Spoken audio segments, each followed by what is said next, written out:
storm is rising against the privileged minority of the earth. This is why I say it's liberty or it's death. It's freedom for everybody or freedom for nobody.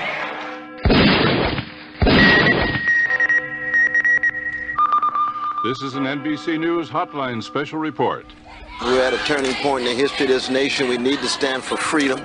There's an escalating authoritarianism and even a creeping fascism. Freedom is precious. If we don't fight for it, you lose it.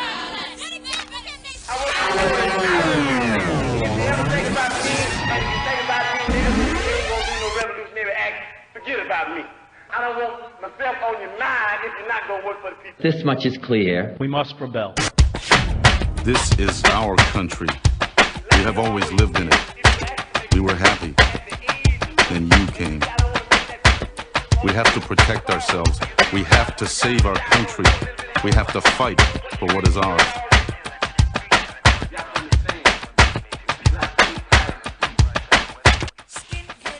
Hello, ladies and gentlemen, this is your brother Brian Moody. Welcome to this Class 4 Battlefield Podcast segment.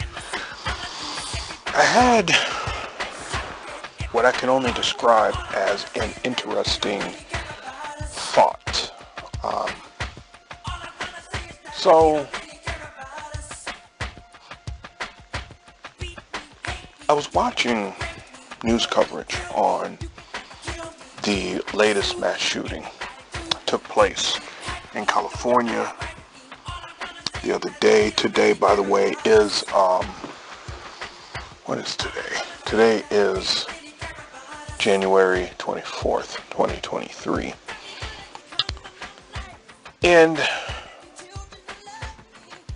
I was listening to it, and obviously, you know, when there's a mass shooting in the United States, as there is just about every day, the mind tends to go towards, well, what can we really do to stop this? And having spent years looking at Dr. King's work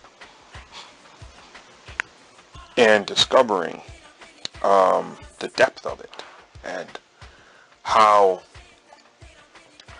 Dr. King was able to perceive social ills where others perceived personal responsibilities and liabilities. He saw the actions of people as connected to the activities in society. Now, the first line of thinking that most people would say to hearing this is, don't you dare start to talk about giving these people some kind of social coverage because things are bad for me and you don't see me running and gunning people down. If every person was the same, I can understand that knee-jerk reaction. But just like there are people who can eat all the fatty foods that they want, and yet they die at a ripe old age of 95, never having suffered from heart disease or anything like that, there are people who will be exposed to the same type of conditions and have two very different outcomes. Ironically, and more appropriately, interestingly, that was not actually how I was approaching this. Even though I do believe there are some sociological issues that should be thought about and looked at. I mean, there is a deep history, obviously, in the United States that is seldom talked about of massacres, of unwarranted massacres, of clearance massacres, white people just killing other people because they were other people. They were not white, and they wanted something they had. There is that deep history. We don't tend to talk about it, but there is that. And really, what we call modern-day massacres are indeed contemporary. You know, only in the last 20-plus years has this really been an issue, and really, in the last 10 plus years. Now, I will acknowledge this, because this has to be acknowledged. When black people in the late 80s during the crack invasion, thank you CIA, in the early 90s, mid 90s, when there were a number of weekly mass shootings, they used to call them drive-bys in the black community and in popular culture, those were not typically counted as mass shootings because they were black. So this has been a problem for a while, well over 30 years. But just like with everything, when it's happening in other communities, it is framed significantly differently than when it's happening in the white community, which should be said. Outside of that, though, and I think this is often forgotten, even amongst those drive-bys, I don't believe that they were occurring nationally daily.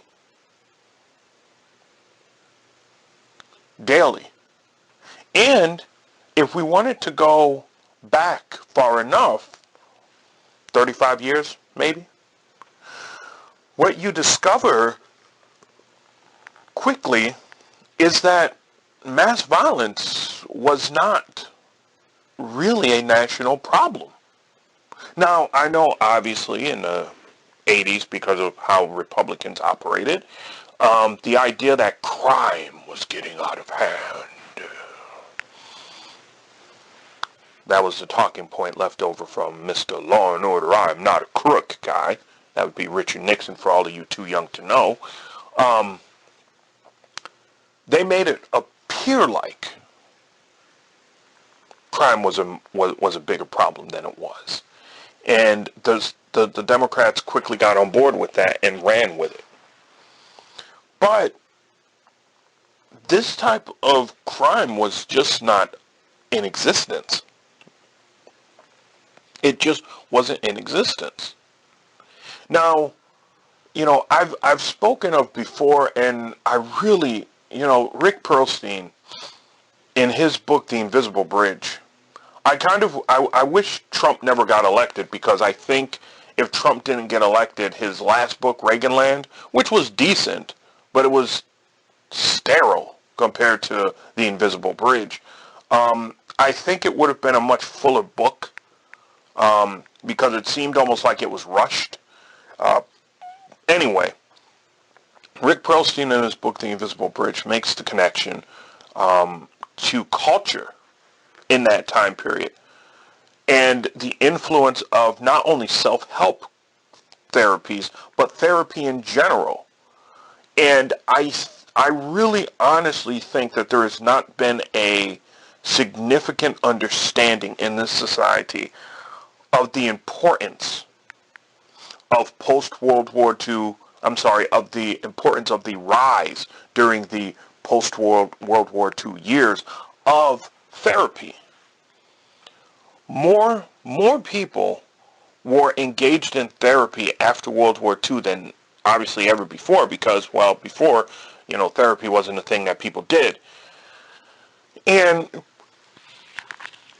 personal constrictions brought about by social ills and social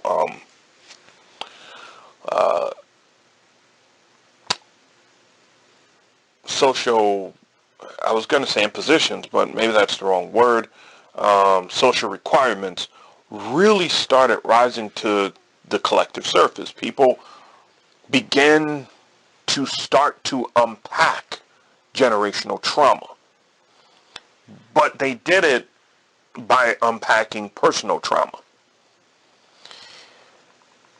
This obviously resulted in negative things. Obviously, colleges and even the federal government, usually the intelligence agencies, which really look back at the connection between the intelligence agencies in this country and corporations and Wall Street and right-wing organizations. It's quite an interesting tale. They obviously did some things wrong. They experimented. They used treatments that were just absolutely disgusting and horrific. But, and yes, there needs to be a but there. There was a lot of good that came out of all that too. A lot of good. A lot of good. And I think the positivity, the positiveness of the evolving therapeutic mentality in America, which went really from the 50s through the early 80s when Mr. I'm suffering from a mind that is deteriorating, Reagan, decided that he was going to cut significant funding, federal funding for those types of services. And whereas it took 30 years to stabilize, to begin to really stabilize the psyche of white people. I mean, there has never really been a study conducted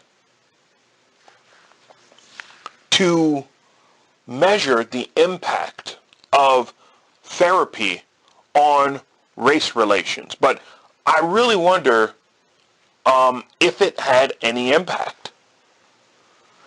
So it took 30 years to kind of start to, bring this collective trauma to the surface and start to really deal with some of these innate problems. And that it was working.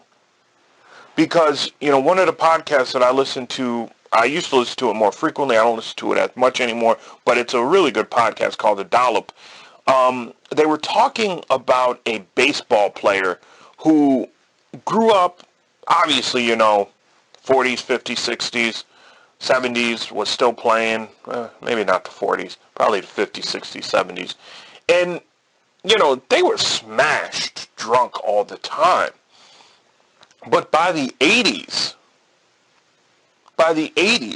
that had really turned around. It was no longer appropriate for somebody to be absolutely blitzed all day long. And there were literally, and they were talking about this, there were literally commercials that featured all of these baseball players, football players, people that a certain generation, people who grew up in the 40s, 50s, and 60s would know, saying, look, it's not just 5 beers, that still gets you drunk. That's alcoholism. You need to get help. That I see as an extension, a projection from this therapeutic mindset. There was significant gains with that mindset throughout the 80s, even though the funding was cut.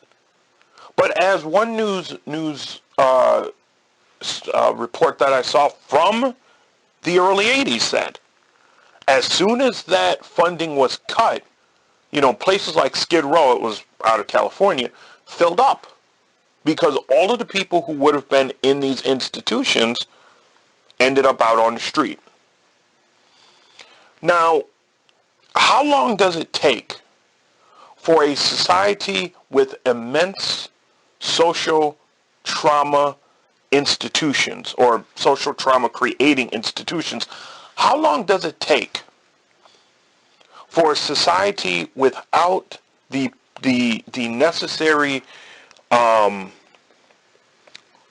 trauma relieving institutions? How long does it take for that society to start to crumble? How long? Because see, in the black community, we have never qualified for mental health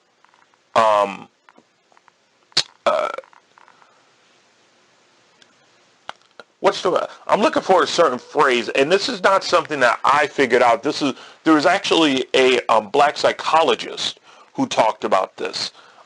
We never qualified for mental health, I believe is what she said, and we rarely, as a community, have the resources necessary to treat the disorders that we gain from existing in this toxic society.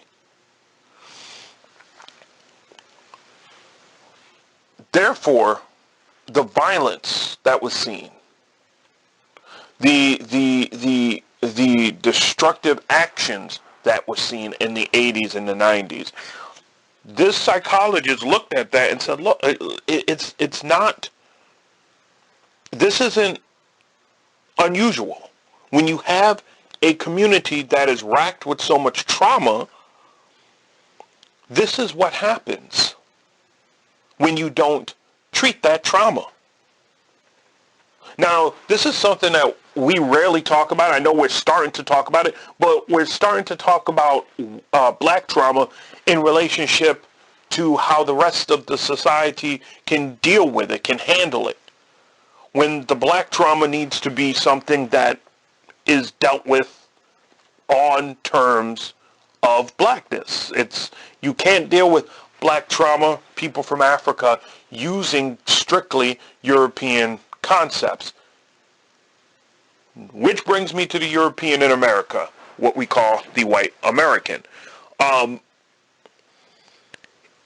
We, as a black community, we have experienced in the last 40 years a degradation, a destructive tendency in our community as we have tried to deal with the trauma that we have gained, but also as we've tried to deal with being integrated into an alien culture, a culture that does not hold the same value for humanity as we do. And thus that has resulted in some horrible, horrible consequences within our community. Again, brings me now to the European, because that toxic culture has distorted the European who proudly projects that culture across the world and says it is and has always been the best culture. It hasn't, and it has never been. I think this is one of the things that if the collective therapy that was starting to happen in the 50s continued, I think that would have become evident as the 80s and 90s unfolded. That stated, this society in particular, white culture says that it values only a few things: power and money. And both of them things are connected. It also values the outlaw. Now you may say, well, wait a minute, it doesn't value the outlaw. It values, people who maintain law and order. I would disagree. This society values the outlaw. Yes, it tends to, especially when you look at the Western concept, it tends to couch the outlaw in terms of the law and order. But if you look at the person actually enforcing the law, if you look at the sheriff is usually, we wouldn't call him corrupt. We'd say that the sheriff plays by his own rules. And if the law books don't allow him to play by his own rules, you know what? He throws the law book out or he torches it. That is an outlaw. Moreover, I know obviously one of the most popular cultural cinematic experiences presently has to do with Marvel, DC, and the like. Most of the characters are outlaws. They don't, they're aliens or mutants or whatever they care to call them. but they are outside of the law. There is very few consequences to anything they do. They destroy buildings, they kill literally thousands or millions of people, and it doesn't matter. There's no consequences. This society loves outlaws. Now, the problem with that is the cultural image of an outlaw usually involves a gun. Usually involves a gun. And if we take it back to the, quote, pioneer people and the pioneering spirit, those guns were usually used against what? Innocent people who needed to be removed or needed to be captured for the progress of the society to go forward. In other words, when you see somebody out here killing folk because the person got angry, because the person didn't like something, because the person was stressed out, because the person was a number of things, do you realize that person is following a long and storied historical trend of annihilating people? Not because they did anything to them, not because they posed a threat, but because at the end of the day, they could.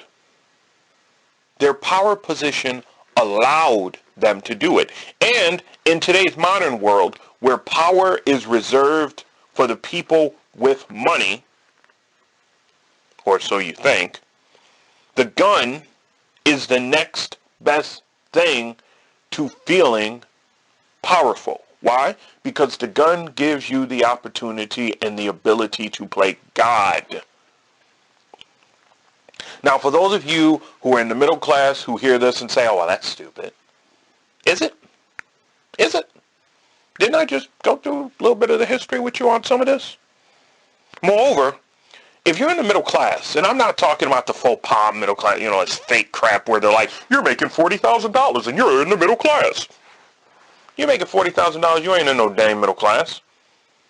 You have to go about 70 or 80 because, see, in the middle class, in order to be comfortably in the middle class, you ain't worried about money. You're not worried. I'm not saying that you don't have expenses that cause you to worry about money, but if you were living like some of these people in the lower class who are, making $50,000, $40,000, if you were living more cautiously like they were living, you'd be fine. $70,000, you can make it. You'd be good. But a lot of people in the middle class don't live that way. They live like they have, 10 times more money than they do. That stated, your power is in your ability to not worry every day about the basics of life coming your way. If you need to go to a doctor, you can go. Well, people who are not making that much money, even with Obamacare, because of how high these corporations are charging us for the pleasure of using their product, should be a human right, should be nationalized.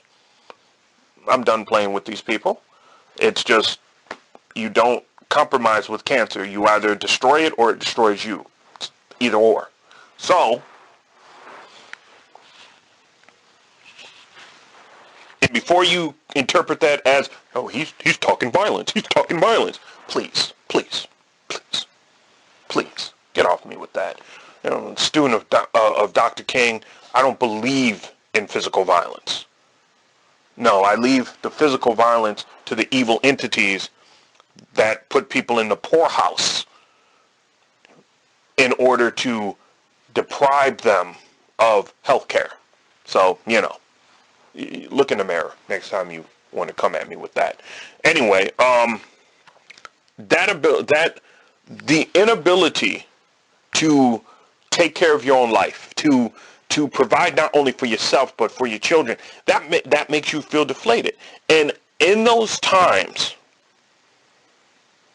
when you are your lowest, you're most depressed, that is when you are susceptible to all kinds of negative influences, including what we might call negative thinking patterns. And that's tragic, because in this society where there is imprintations everywhere that has never been resolved, historical imprintations,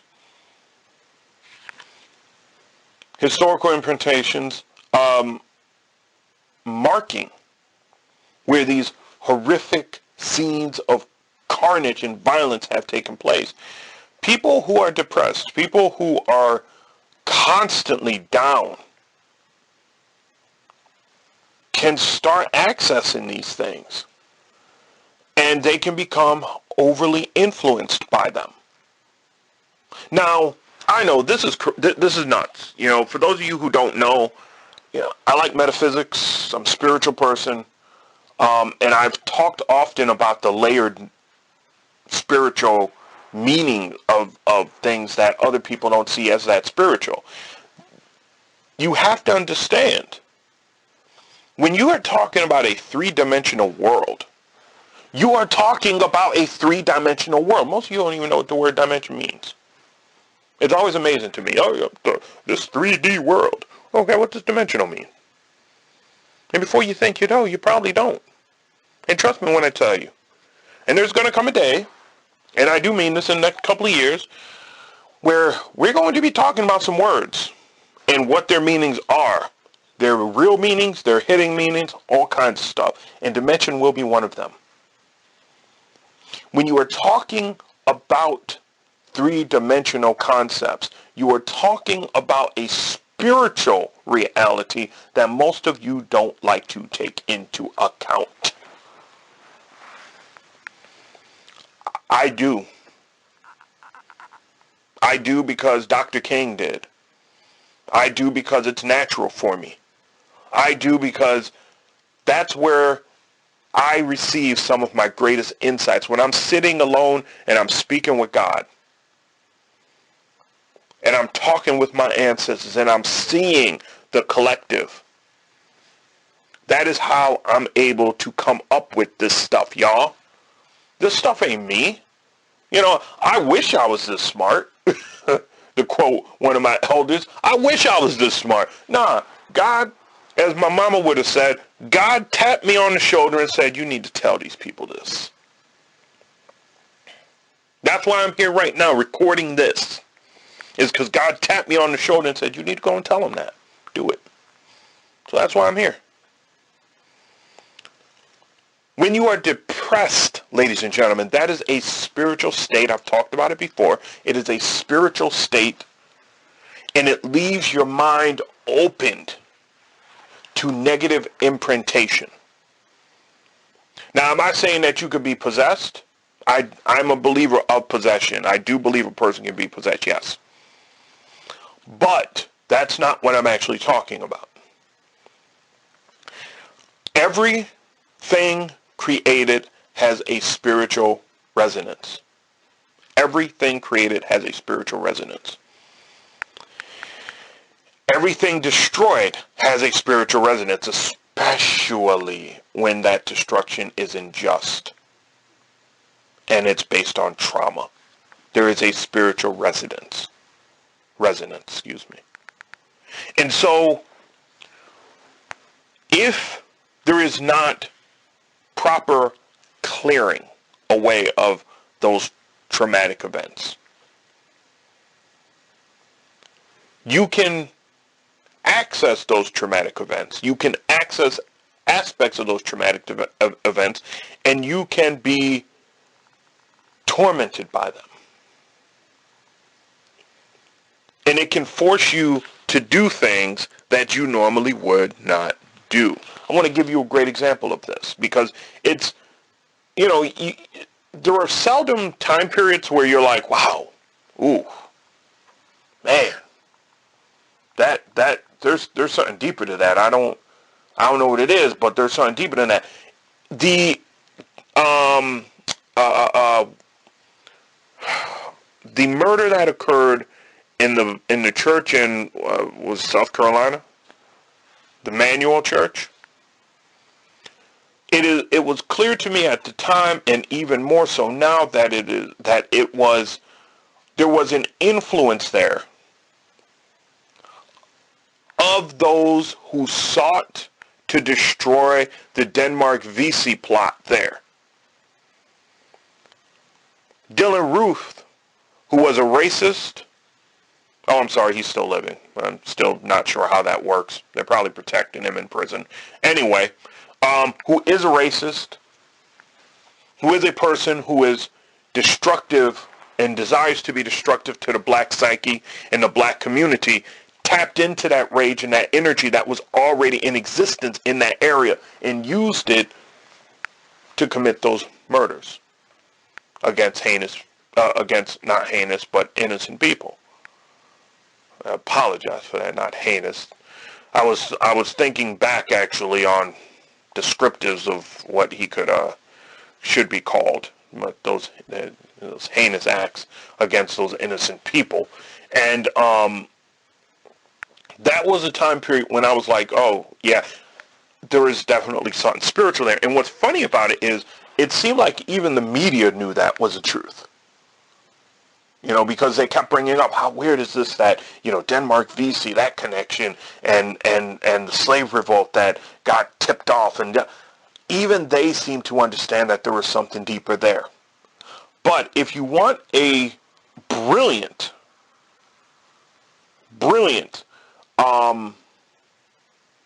connection, which this one really got me. Columbine.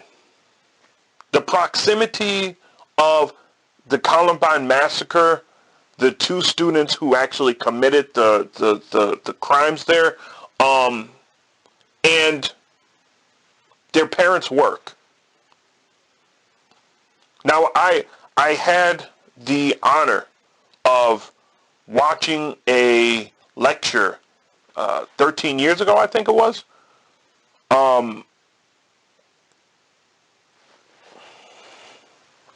with one of the surviving students who actually, I believe he was shot from Columbine. And there still was a power around that whole event for me. But when you look at the correlation between the weapons of war that were being created by those parents, which were being sent overseas to destroy villages and homes and families and communities and school buildings and hospitals and, you know, water treatment centers, all the like. Innocent people most of the time. And I mean overwhelmingly most of the time. And then you think about the number of people from that community that had gone over and fought some of those battles, because they couldn't be called wars and they barely could be called battles because most of the people were innocent. And they came back. And you think about then the depression of those two boys, those two men. And you think about all I've just talked about. And you really, really, really think about it. It's not hard to see the spiritual connection. And this really dives into a fear that I have. I won't talk about it a lot because I can't. I mean, there's too much to it. But there's a big fear that I have about war and about a society that wages war over there so we don't have to pay attention over here. A country that says we must fight to protect our way of life, and yet doesn't give the meaning of that statement. What does it mean we must fight to protect our way of life? What does it mean? Do you know? A country that hides the cost of war, the human toll of war, the social toll, the spiritual toll of war,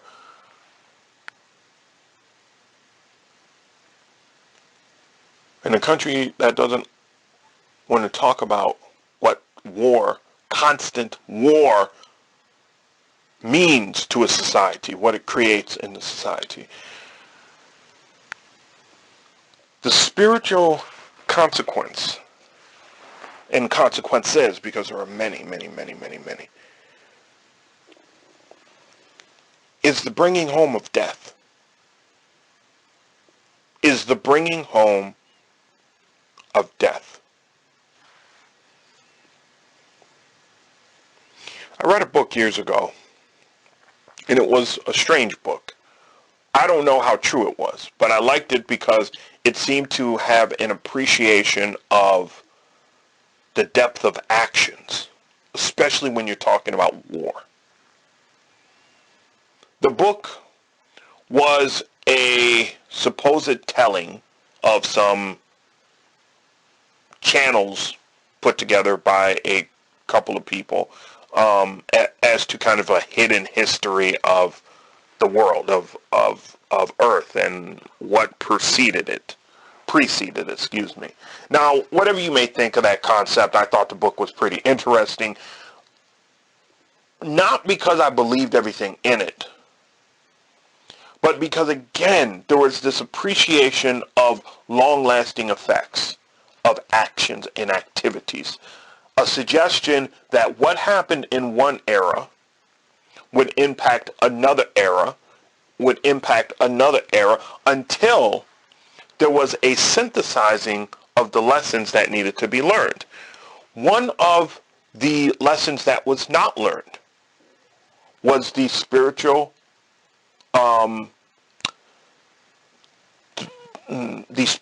injury associated with war. When a human body, and God, I don't want to really go deep into this, but when a human body is tore up by weapons of mass destruction, that's these bombs that we drop, the drone killings that happen, the hyper, not hypersonic, because I don't believe the United States has that yet, but the quick-fired bullets, all of that. When the body is tore up, the being is tore up, the spirit is tore up. And while, if you're in a plane, you don't have to worry about getting any of that necessarily on you. If you're on the ground and the wind is blowing, the air is moving, you can get the spiritual chunks of war on you. And because we in this country not all of us, but some of us, don't really believe in doing spiritual cleansing, you don't get rid of those chunks. They become, if your body doesn't shed them, they become part of you. A lot of the times when people have PTSD, it is built on fragmented reality that they have carried with them. It is built on a fragmented soul, and not really soul, but auric field, being, that enables them to be penetrated by fragmented realities that were created during war.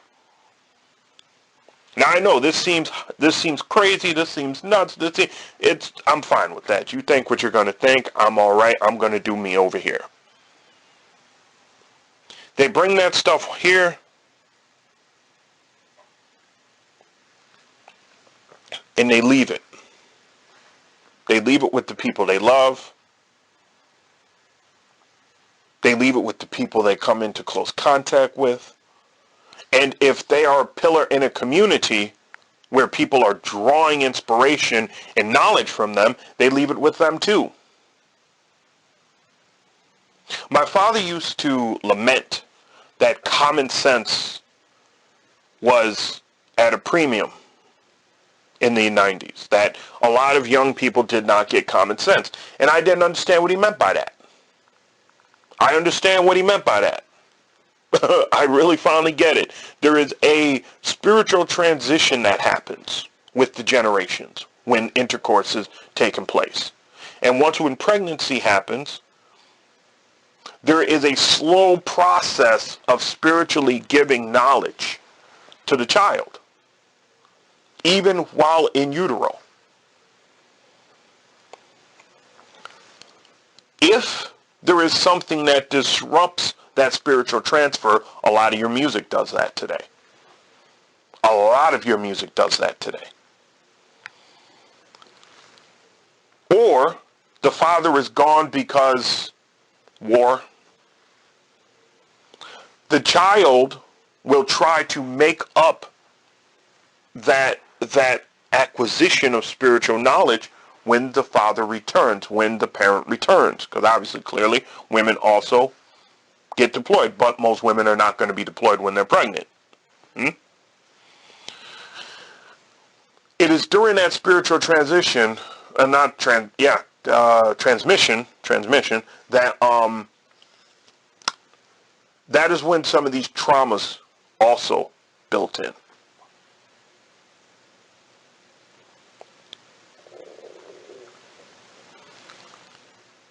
In short, what happens over there does not stay over there. It comes here. It comes here in those little fragments of soul and being and life and reality that gets stuck to the being.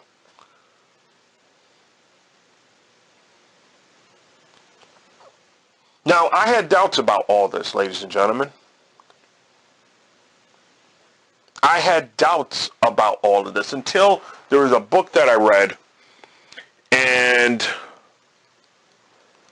I don't know if I'm going to be able to find it, but there was a book that I read on healing the fragmented soul, and that really helped me perceive what I wasn't seeing. Moreover, as I listened to the History of Rome podcast, I started seeing hints of war madness that clearly was a spiritual sickness. I cannot remember who it was. And I feel terrible that I can't remember who it was, because maybe it was Marius, because this was really what kind of did it for me. When this Roman had taken, this was before Caesar, if I remember correctly. Yeah, this was before Caesar, and I think it was Marius. So he had taken the consulship by force, and he had put out a list of all these people who were going to be murdered. And he had them literally brought into the chambers and murdered in side rooms while he was conducting business. And that was when I realized, okay, this thing I've been thinking about for years, yes. And obviously you could say, well, that's a weird thing to kind of draw a conclusion to, but having seen friends of mine go to Iraq, get into fights over there, lose friends, experience explosion, things like that, and then see them come back and see what it's done to them. And then reading the spiritual stuff I've read, it makes a lot of sense. Anyway, I don't know how this is going to be stopped. We didn't get here overnight. And I don't know if people have what it takes to stop it. Because putting people in prison ain't going to stop this. Making sure everybody has guns ain't going to stop this. You're going to have to get to the underlying cause. So I want to thank you guys. If you have any questions, comments, concerns, you know you can always reach out to me. I know this one was a little bit of a heavy lift. It went from being very logical to spiritual. And, you know, I get not everybody's going to be down with that, but I am going to be down with it, so I can't help you if you're not. Anyway, guys, I will see you on the next one. I know, I can't believe it. I'm back. CWB is back. Wow. Till the next one, y'all. Peace. There's a shadow on the faces of the men who sent the guns to the wars that are fought in places where their business interest runs. On the radio, talk shows, and the TV, you hear one thing again and again, how the USA stands for freedom, and we come to the aid of a friend. But who are the ones that we call our friends? These governments killing their own, or the people who finally can't take anymore, and they pick up a gun or a brick or a stone, and they're